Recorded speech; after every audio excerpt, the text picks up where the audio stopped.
கரூர்ல 41 பேர் செத்து போயிட்டான். அன்பிற்குரியவர்களை நீண்ட நேரம் காத்து கிடக்கின்றான். தண்ணி கிடையாது, சாப்பாடு கிடையாது, காற்றோட்டம் கிடையாது. நெரிசலில் சிக்கி 41 பேர் செத்து போறான்.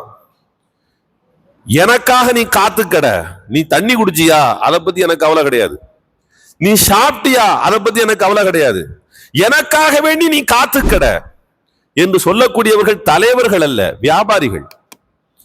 அந்த வியாபாரி அதை ஏற்றுக்கொள்ளக்கூடிய, அவரை ரசிக்கக்கூடிய ஒரு பெரும் கூட்டம் இளைஞர்கள் இன்னைக்கு இருக்கிறான்.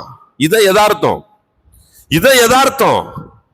அன்பிற்குரியவர்களே, ஒரு மழை வெள்ளம் வருகின்ற போது இஸ்லாமிய இளைஞர்கள் ஓடோடி போய் மக்கள் பட்டினியாய் கிடப்பார்களே, பசியாய் கிடப்பார்கள் என்பதாக ஊர் ஊருக்கு சென்று களத்திலே நின்று பணி செய்தார்களே, அதே போல கொரோனாவுடைய நேரத்திலே ஆங்காங்கே செத்து கிடந்த போது உறவுகள் கூட பக்கத்திலே வந்து அடக்கம் செய்வதற்கு தயாரில்லாத சூழலில் என் உயிர் போனாலும் பரவாயில்லை, மனிதர்கள் அவர்கள் கண்ணியமான முறையில் அடக்கம் செய்யப்பட வேண்டும் என்பதாக களத்திலே வந்து நின்றார்கள் இஸ்லாமிய இளைஞர்கள்.